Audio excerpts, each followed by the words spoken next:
My name is Ronnie Seaton, Mm-hmm. Seaton. Okay. So, Mr. Seaton, uh, can you tell us a little bit about what your experience has been in getting services for your child with special needs? Yes, last year my child attended school, Sylvania Williams, fourth grade, and my child had an IEP coming from Jefferson Parish. Sylvania Williams allowed the IEP to expire, and I didn't know what to do. And I just started asking around, and then I met with an agency called Family Helping Families that told me about IEPs and how to go about getting it updated. And then I went to a parent workshop and found out more information. And between the two of them, then that's when I addressed the school board, RSD, to get my son's IEP updated. So, you did you finally get it updated at that It took school? a lot of calls, a lot of. I even had to go all the way to Baton Rouge and meet with a lady named Noah Birtwell, and she, come to find out, was the state coordinator for IEPs, who told me who to reach. A lady named Lisa at RSD, Mm-hmm. and we finally had a meeting at the school, and it took 4 hours of sitting down and typing up an IEP with four teachers, an assistant principal, and a speech therapist. So, once y'all got that IEP written, did anything change in the classroom for your child? Uh, Not at first. They were slow at getting it moving, but I went there every day. And each day, another part got implemented, and another part. And eventually, it did get implemented, where he was getting speech, and he was pulled out the class for special ed, but then he was put back in the class. But a couple of teachers weren't preparing him for the leap. And then I had to advocate for him to get the Law 2, which, because I advocated for my child, four other children was able to get the test also. Oh, that's wonderful. Yes. So, how's he doing at that school now? Well, he's not at that school. That Mm-hmm. school got closed down. The students got transferred to another location, and during the process of toward the end of the year and during the summer, I filled out 12 applications. There was a school 3 blocks away that would accept my older son, who's 13, but put the one with the IEP on a waiting list. So if I couldn't get them both in the same school, I had to find one. So out of 13 schools, one called and said that they had a spot for both of them, and it was Arthur Ashe Charter School. Mm-hmm. So, how are things going at the Arthur Ashe Charter School? At Arthur Ashe Charter School, I thought it was going to be a beautiful bed of roses, and it turned out not so. Um, when I brought the IEP over in May, before the school year ended, they said everything would be taken care of. They were aware of my son's needs and everything. We can handle special ed. When the school year started, it kept telling me the same thing.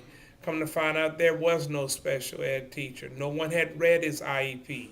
Uh, and then one day I get a call from the school and said that my son had urinated on himself. Come to find out, the teacher that had signed him 2 days, just 2 days before that, didn't even read his IEP. They sent him home with a novel and workbooks as if he was the normal student. And my son has a reading disability.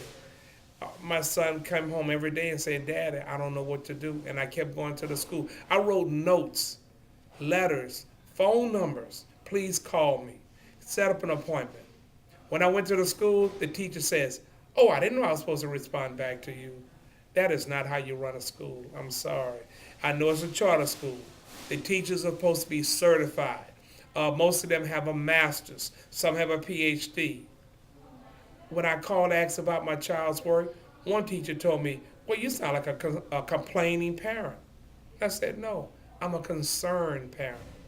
Have you had an IEP meeting at Arthur I Ashe? have not, and I've been asking for it. And here it is, October, almost Halloween. I have not. Tomorrow, I'm supposed to find out if I'm having a meeting after school. Now, this is the day before, and I've been asking for this since school started. How much time you think you put in just trying to get the school to do the right thing for your child? Every day. Uh, you know, I know we're supposed to work together as a parent, as teachers, but I told the principal I need to be put on staff here as often as I go there, and I have a muscle deficiency in my leg. I have neuropathy. I have difficulty climbing steps, but I will never stop climbing for my son. If you could make it all better, what would you do to make things work better for your child with special needs? With special need, the first thing is if a parent takes the time to do an IEP, which is by law is required, then the school should sit down and read it. They should call parents in within the first week of school and go over the IEP to make sure that the school understands the needs and that the parents understand the needs and that the child knows what's required of them. Because a lot of times you say it and the parent, the child is not there, then the child's totally lost. Meet the teachers, get to know who they are, exchange phone numbers and emails and addresses so that you can have a first line of communication. And never tell a parent that they're complaining. You know, I'm a unique situation. I'm a father. You don't see fathers going to school. You don't. And this is our last child, our eighth child, and I'm not going to let him down. So, in closing, is there anything else you want anybody, those folks out there to know about educating your child? Yes, the policymakers, the Bessie Board, uh, the Secretary of Education of the state of Louisiana, please come down and spot check these schools. Pull the IEPs. Find out are these children needs being met. Talk to the teachers, the principal. See if these teachers are certified. See if there's the monitor riding on the bus with the bus driver for kids with special needs. Anything can happen at any time. And I thank you for this time. And please, please listen to our plea for our children. Thank Thank you. you.